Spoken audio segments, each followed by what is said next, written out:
Hi students.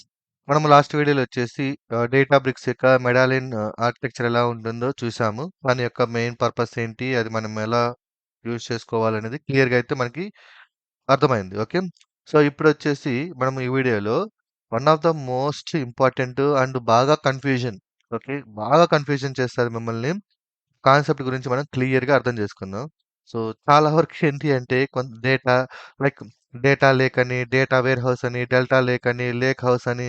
So, ఈ terminologies మీకు డేటాబ్రిక్స్ మీద వర్క్ చేసేటప్పుడు రెగ్యులర్‌గా వింటూ ఉంటారనమాట. అయితే దీంట్లో ప్రతిసారి మనకొక కన్‌ఫ్యూజన్ వస్తుంటది. లేక్ హౌస్ అంటే ఏంటి? డేటా లేక్ అంటే ఏంది? డేటా వేర్ హౌస్ అంటే ఏంది? డెల్టా లేక్ అంటే ఏంది? ఇట్లా. ఓకే. ఈ కన్‌ఫ్యూజన్ అయితే ఇనిషియల్‌గా నాకు అయితే వచ్చింది. ఓకే. సో, మీకు 100% వస్తది. కన్‌ఫ్యూజన్ అయిపోతూ ఉంటారు ఊరుకూరుకనే. ఓకే. సో, దీనికి మనం ఒక సొల్యూషన్ చూద్దాము. చాలా ఈజీగా గుర్తుపెట్టుకునేటట్టు. ఓకే. డేటా వేర్ హౌస్ అంటే ఏంటి? డెల్టా లేక్ అంటే ఏంటి? సారీ, డేటా లేక్ అంటే ఏంటి? డెల్టా లేక్ అంటే ఏంటి? ఓకే. వీటిలిని మనం చాలా సింపుల్‌గా మన మైండ్‌కి ఎక్కిద్దాం. సో, ఈసారి మనము ఓకే, ఒక కాన్వర్జేషన్‌లో లేదంటే టీమ్ మీటింగ్‌లో వాళ్ళెవరైనా సరే డేటా వేర్ హౌస్ అనంగానే మన మైండ్‌లోకి ఒక పాయింట్ వచ్చేయాలి. అలాగే డేటా లేక్ అనంగానే ఒక పాయింట్ వచ్చేయాలి. మన మైండ్‌లోకి ఒకటొచ్చేయాలన్నమాట. లేక్ హౌస్ అంటే ఒక మీనింగ్ అనేది మన మైండ్‌లోకొచ్చేయాలి. ఓకే. సో, ఈటికి లైక్ ఇవి ఏవైతే ఉన్నాయో ఈ కీవర్డ్స్ మీనింగ్ తెలుసుకుందాం సింపుల్‌గా. Okay. So, first lake house గురించి చూద్దాము. ఇక్కడ వచ్చేసి మనకి data lake, delta. Okay. Okay. ఆహ్, అపాచీ ఇంజిన్ అది పక్కన పెట్టేద్దాం. సరే. దానికన్నా బెటర్ ఏందంటే ఫస్ట్ ఇది చూద్దాం. Data warehouse. మీకు ఇమేజ్ చూస్తేనే అర్థమైపోతది. నేను క్లియర్‌గా ఎక్స్‌ప్లెయిన్ చేస్తాను. మనం ఎక్కువగా ఇనిపించే పదాలేందంటే data warehouse. Okay. Warehouse. Data warehouse. Okay. Data warehouse and data lake. Data lake and lakehouse. Okay. ఈ 3 పదాలు మనం రెగ్యులర్‌గా వింటా ఉంటాము. కాకపోతే మనం కన్‌ఫ్యూజ్ అయిపోతా ఉంటాము ఈ 3 పదాల్లో. నేను సింపుల్‌గా చెప్తాను గుర్తుపెట్టుకోవడానికి. Warehouse, data warehouse అంటే డేటా ఉంటుంది. ప్లస్ ఎనాలిసిస్ ఉంటుంది. ఎనాలిసిస్ ఇంజిన్ అన్నమాట. అంటే ఒక దాంట్లో డేటాని స్టోర్ చేసుకుంటది. సింపుల్‌గా డేటాని స్టోర్ చేసుకుంటుంది. ఆ డేటా మీద ఎనాలిసిస్ చేసే ఇంజిన్స్ ఉంటాయి. దాన్ని డేటా ప్లస్ ఎనాలిసిస్ కాన్సెప్ట్ ఏదైతే ఉందో దాన్ని మనం డేటా వేర్ హౌస్ అంటాం. ఓకే. డేటా వేర్ హౌస్ అంటాం. మనం ఎగ్జాంపుల్ కింద చెప్పుకున్నట్లయితే మన ఏడబ్ల్యూఎస్‌లో ఏడబ్ల్యూఎస్‌లో రెడ్ షిఫ్ట్ ఏదైతే ఉందో ఓకే. ఇది డేటా వేర్ హౌస్ కిందకొస్తది. అండ్ స్నోఫ్లేక్, బిగ్‌క్వెరీ గుర్తుపెట్టుకోండి. డేటా స్టోర్ చేయ డేటా స్టోరింగ్ ఉండాలి. ప్లస్ ఆ డేటాని అనాలిసిస్ చేసే ఇంజిన్ ఉండాలి. దాంట్లోనే ఉండాలి. 2 ఉండాలి దాంట్లోనే. ఆ కాన్సెప్ట్‌ని మనం డేటా వేర్ హౌస్ అంటాం. ఓకే. డేటా వేర్ హౌస్ అంటాం. డేటా లేక్ అంటే data lake just stores the raw data. Okay. రా డేటాని స్టోర్ చేసుకుంటే దాన్ని మనం డేటా లేక్ అని పిలుస్తాం. ఓన్లీ రా డేటా అనాలిసిస్ ఏముండదు. ఓన్లీ రా డేటా మాత్రమే. ఎగ్జాంపుల్‌గా మన ఏడబ్ల్యూఎస్‌లో చెప్పుకోవాలంటే ఎస్3. ఎస్3లో ఎటువంటి అనాలిసిస్ ఉండదు. జస్ట్ మనం స్టోర్ చేసుకుంటాం. అలాగే మనకి అజ్యూర్‌లో అయితే ఏడీఎల్ఎస్. ఓకే. గూగుల్‌లో అయితే జీసీఎస్. జస్ట్ ఏందంటే స్టోరేజ్ అన్నమాట. జస్ట్ స్టోర్ చేసుకుంటాం. ఓకే. గుర్తుపెట్టుకోండి డేటా వేర్ హౌస్‌లో వచ్చేసి డేటా స్టోర్ చేస్తాము. ప్లస్ అనాలిసిస్ చేస్తాము. ఓకే. 2 ఉంటాయి. దాన్ని డేటా వేర్ హౌస్ అంటాం. ఎగ్జాంపుల్‌గా చెప్పాలంటే Redshift is nothing but data warehouse. Data lake అంటే రా డేటాని స్టోర్ చేసుకుంటాము. దాన్ని మనం డేటా లేక్ అంటాం. ఫైల్స్‌ని మాత్రం స్టోర్ చేసుకుంటాం. ఇక్కడ ఎటువంటి అనాలిసిస్ కానీ, ట్రాన్సాక్షన్స్ కానీ ఏముండవు. జస్ట్ స్టోర్ చేసుకుంటున్నాం. దాన్ని మనం డేటా లేక్ అనుకుంటాం. ఓకే. ఒకసారి ఈ ఇమేజ్‌ని పాజ్ చేసుకుండా మీరు చూసుకోవచ్చు. అయితే లేక్ హౌస్ అంటే ఏంటి? లేక్ హౌస్ అంటే డేటా రా డేటా రా data plus analysis. Okay. Raw data plus analysis అనే కాన్సెప్ట్ ఉంటే దాన్ని లేక్ హౌస్ అని పిలుచుకుంటాం. ఓకే. సో, లేక్ హౌస్ కిందకొచ్చే లోపలికి మనకి డేటాబ్రిక్స్ వస్తది. ఓకేనా? డేటాబ్రిక్స్ అనే కాన్సెప్ట్ వస్తది. డేటాబ్రిక్స్. డేటాబ్రిక్స్‌లో ఏముంటుందంటే రా డేటాని ప్లస్ అనాలిసిస్ 2 ఉంటాయన్నమాట. ఓకే. సింపుల్‌గా చెప్పాలంటే. So, data warehouse data store చేసుకుంటాము. ఆ డేటా మీద అనాలిసిస్ దాంట్లోనే ఉంటే దాన్ని డేటా వేర్‌హౌస్ అంటాము. డేటా లేక్ అంటే జస్ట్ ఓన్లీ రా డేటాని స్టోర్ చేసుకునే లొకేషన్స్‌ని మనం డేటా లేక్స్ అంటాము. లేక్ హౌస్ అంటే రా డేటా మీద ఓకే. అనాలిసిస్ చేయడాన్ని రా డేటా మీద అనాలిసిస్ చేయడాన్ని లేక్ హౌస్ పిలుచుకుంటాం. ఎగ్జాంపుల్ కింద డేటా బ్రిక్స్ వస్తది. ఓకే. అయితే డేటా బ్రిక్స్‌లో మళ్ళీ మనకి లేక్ హౌస్ కాన్సెప్ట్ ఉంటుంది. సో, డేటా బ్రిక్స్‌లో మళ్ళీ మీరు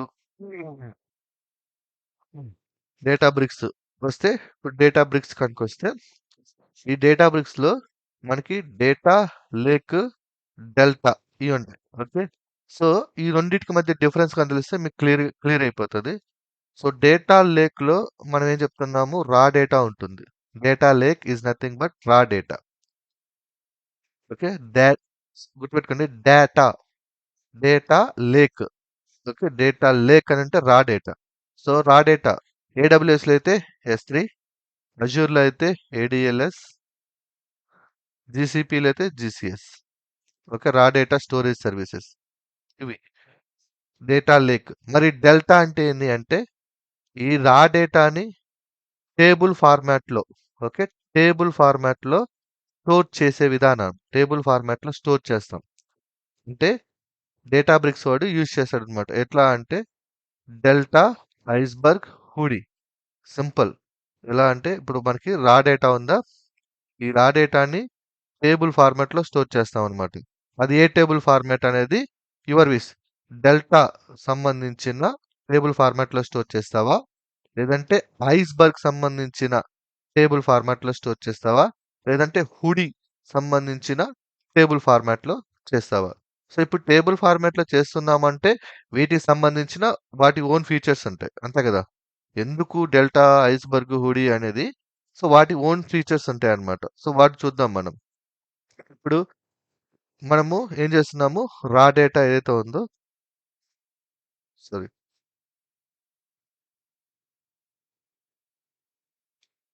ఒక నిమిషం. ఓకే. సో, మనము బేసికల్‌గా డే డేటా డేటా లేక్ అంటే raw data. So, raw data ఏదైతే ఉందో, ఈ రా డేటాని మనము టేబుల్ ఫార్మాట్‌లో స్టోర్ చేస్తున్నాం. అయితే ఏ టేబుల్ ఫార్మాట్‌లో స్టోర్ చేస్తున్నాము అనేది యువర్ విష్. అది నువ్వు డెల్టా లేక్ ఫార్మాట్‌లో స్టోర్ చేస్తావా? మళ్ళీ ఎక్కడ స్టోర్ చేస్తావంటే మళ్ళీ దీనికి ఏం సెపరేట్ ఉండదు. అగైన్ సేమ్ లొకే ఇప్పుడు ఎస్3 ఉందనుకోండి, ఎస్3లోనే స్టోర్ చేస్తాం. ఎస్3 ఫోల్డర్‌లో స్టోర్ చేస్తాం. కాకపోతే డెల్టాని యూజ్ చేస్తామనమాట. అంటే ఎట్లా అంటే ఒక్క నిమిషం మెడల్ అనే పిక్చర్‌లో ఇక్కడ చూడండి. ఇక్కడ ఉంది చూడండి. ఇదేం సెపరేట్‌గా ఏమి వాటిలకి ఏమి ఉండవు మళ్ళీ. సో, ఇక్కడ స్టోర్ చేసేటప్పుడు డెల్టా అని ఇస్తాం. ఓకే. డెల్టా ఇస్తే ఈ రా డేటా ఏదైతే ఉందో అది ఈ డెల్టా ఫార్మాట్‌లో స్టోర్ అవుతది. ఓకే. మనం సీఎస్‌వి ఇస్తే సీఎస్‌వి స్టోర్ అవుతది. డెల్టా అని ఇస్తే డెల్టా స్ట్రక్చర్‌లో స్టోర్ అవుతది. అంతే. అర్థమైందా? సో, బేసికల్‌గా మనము ఈటీఎల్ నేర్చుకునేటప్పుడు ఏమని ఇచ్చాము? పార్కెట్ ఫైల్స్ మనము నేర్చుకున్నాం. పార్కెట్ ఫైల్‌లో స్టోర్ చేసాము. లేదంటే సీఎస్‌వి ఫైల్‌లో స్టోర్ చేసాము. పార్కెట్ ఫైల్‌లో స్టోర్ చేయాలంటే ఓకే. మనము రైట్ పార్కెట్ అని ఇచ్చాము. సీఎస్‌వి ఫైల్‌లో స్టోర్ చేయాలంటే సీఎస్‌వి అని ఇచ్చాము. ఇప్పుడు మనము డెల్టాలో స్టోర్ చేయాలంటే we have to use the like Delta. Delta అయితే డెల్టా, ఐస్‌బర్గ్ అయితే ఐస్‌బర్గ్, ఓకే. హుడీ అయితే హుడీ. అయితే అలా స్టోర్ చేయడం వల్ల బెనిఫిట్స్ ఏంటి? ఓకే. గుర్తుపెట్టుకోండి. ఇవంతా కూడా జస్ట్ టెర్మినాలజీస్ అంతే. ఓకే. ఆ విధానం స్టోర్ చేసే విధానం అంతే. అంటే ఇక్కడ మనకి స్టోర్ చేసినప్పుడు మనకి డిఫరెంట్ స్ట్రక్చర్ అనేది క్రియేట్ అవుతది.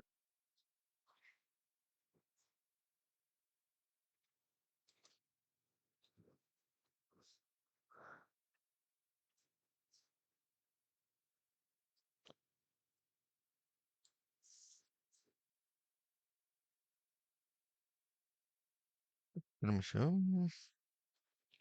యాహ్! ఓకే. సో, బేసికల్‌గా మనం రా డేటాని ఆహ్, ఓకే. టేబుల్ ఫార్మాట్‌లోకి కన్వర్ట్ చేసాం గదా! అయితే క్వెషన్ ఏంటి అంటే డెల్టా లేక్ ఎప్పుడు తీసుకోవాలి? అపాచీ ఐస్‌బర్గ్ టేబుల్‌లోకి ఎప్పుడు కన్వర్ట్ చేయాలి? అపాచీ హుడీలోకి ఎప్పుడు కన్వర్ట్ చేసుకోవాలి? సో, ఇది మనకు ఉన్న నెక్స్ట్ క్వెషన్ అనమాట. Very important. సో, మిమ్మల్ని ఇంటర్వ్యూలో ఒకవేళ అడిగితే ఈ టైప్ ఆఫ్ క్వెషన్స్ అనేవి మీకు పడే ఛాన్సెస్ ఉంటాయన్నమాట. ఓకే. ఇవన్నీ కూడా రా డేటాని టేబుల్ ఫార్మాట్‌లోకి కన్వర్ట్ చేసే స్టైల్స్ అన్నమాట. అయితే డెల్టాని ఎప్పుడు తీసుకుంటాము, ఐస్‌బర్గ్‌ని ఎప్పుడు తీసుకుంటాము, హుడీని ఎప్పుడు తీసుకుంటాము అనే ఇన్ఫర్మేషన్ అండ్ నాలెడ్జి మీ దగ్గర ఖచ్చితంగా ఉండాలి. ఓకే. సో, దానికి సంబంధించిన డాక్యుమెంటేషన్ నా దగ్గర ఉంది. ఈ వీడియో కింద నేను పోస్ట్ చేస్తాను. సో, మీరు ప్రతిదీ లైక్ డెల్టా లేక్ యొక్క పర్పస్ ఏంటి? ఇప్పుడు ఫర్ ఎగ్జాంపుల్ చూసుకున్నట్టయితే మనం మనము ప్రీవియస్‌గా అంటే లైక్ మనం పైస్పార్క్ మీద నేర్చుకునేటప్పుడు మనం ఏం చేసాము? పార్కెట్ ఫైల్‌లోకి కన్వర్ట్ చేసాము. ఓకే. సో, మనం ఇక్కడ స్పైస్‌పార్క్ ప్రాజెక్ట్‌లో మనము కన్వర్షన్ జరిగింది ఎక్కడికి? పార్కెట్ ఫైల్స్‌లోకి జరిగిందనుకుంటా. ఐ థింక్ ఒక్క నిమిషం. పార్కెట్ ఫైల్స్ అనుకుంటా. యాహ్! ఇక్కడ పార్కెట్ ఫైల్‌లోకి స్టోర్ చేసాం. అయితే పార్కెట్ ఫైల్‌లో స్టోర్ చేసాము. ఎందుకు స్టోర్ చేసాము? పార్కెట్ ఫైల్‌లో స్టోర్ చేయడం వల్ల బెనిఫిట్స్ ఏందో మనం చూసాం. కానీ ఇక్కడ కొన్ని ప్రతిదానికి ప్రోస్, కాన్స్ అని ఉంటాయి. ఓకే. అడ్వాంటేజెస్, డిసడ్వాంటేజెస్ ఉంటాయి. సా ఓకే. దాంట్లో ప్రాబ్లమ్ విత్ పార్కెట్ ఫైల్‌లో గాని డేటాను గాని స్టోర్ చేస్తే ప్రాబ్లమ్ ఏంటి? ఇక్కడ చూస్తే no acid transactions. So, no updates, deletes. అంటే మనం డేటాని అప్‌డేట్ చేయలేము, డిలీట్ చేయలేము. Corrupt files and failures, schema changes, break jobs, no versioning. Okay. ఇవి మనము ఇన్ కేస్ మనం పార్కెట్ ఫైల్‌లో స్టోర్ చేస్తే మనము ఫేస్ చేసే ప్రాబ్లమ్స్ ఇవన్నమాట. అదే మీరు ఈ ప్రాబ్లమ్స్ ఏవైతే ఉన్నాయో ఇప్పుడు మనకి యాసిడ్ ట్రాన్సాక్షన్స్ కావాలనుకోండి పార్కెట్‌లో స్టోర్ చేస్తే అవ్వదు. సో, అప్పుడు మనం ఏం చేయాలి? డేటాని డెల్టాలో స్టోర్ చేసుకోవాలి. సో, డెల్టాలో స్టోర్ చేసుకుంటే మనకు చూడండి ఇక్కడ యాసిడ్ ట్రాన్సాక్షన్స్ ఉన్నాయి. డేటాని మీరు అప్‌డేట్ చేయొచ్చు, డిలీట్ చేయొచ్చు, మెర్జ్ కూడా చేయొచ్చు అని అంటుంది. ఓకే.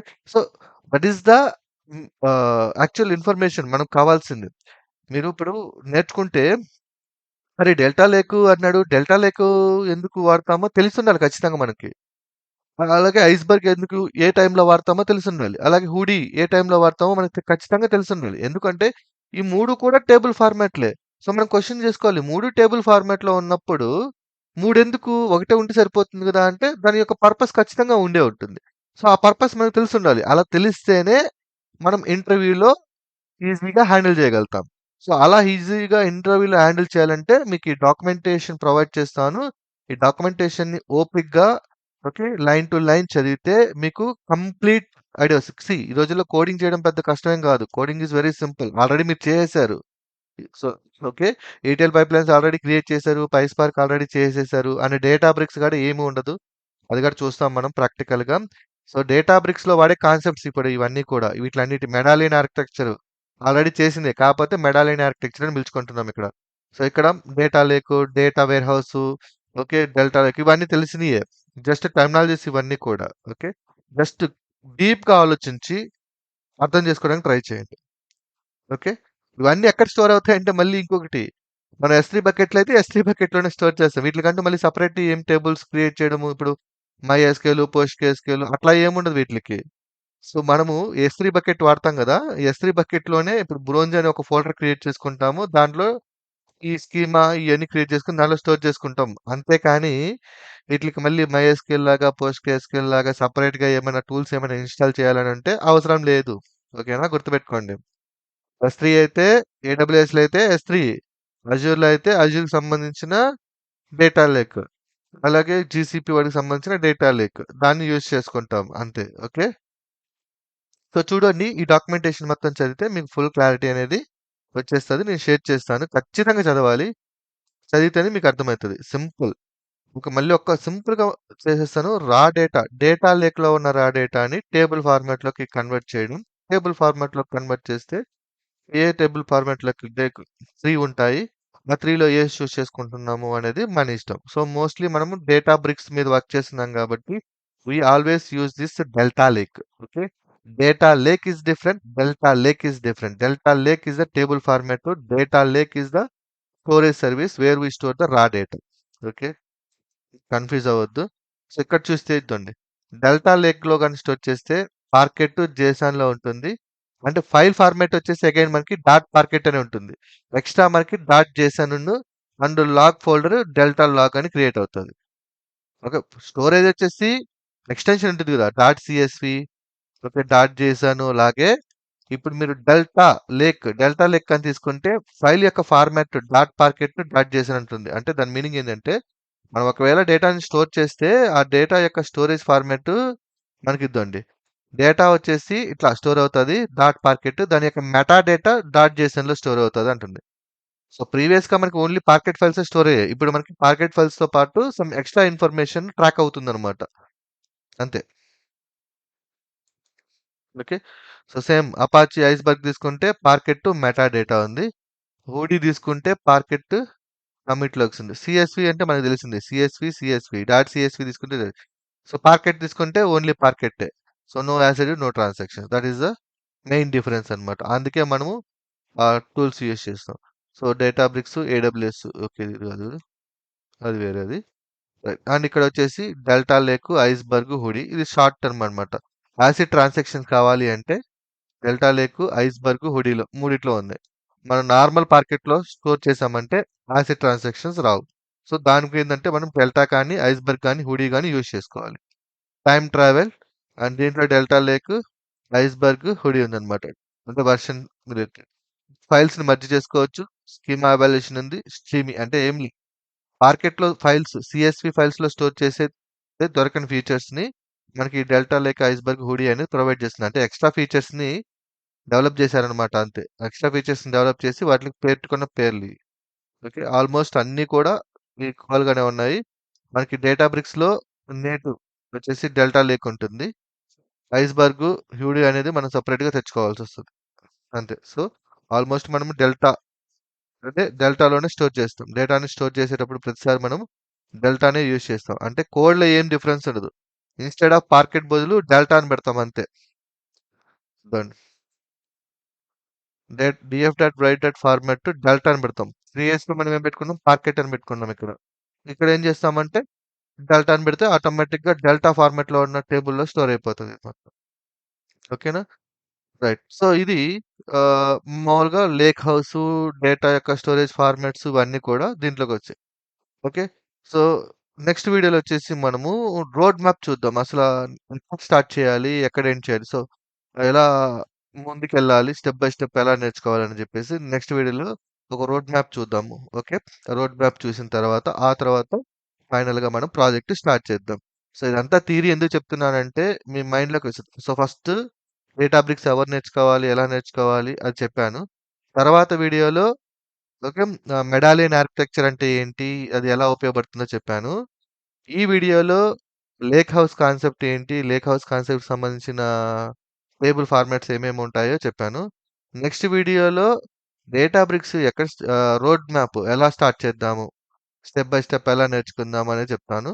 అండ్ ఫైనల్‌గా ఒక ప్రాజెక్ట్ చేద్దాం. అయిపోయింది. అంతే. ఓకే. రైట్.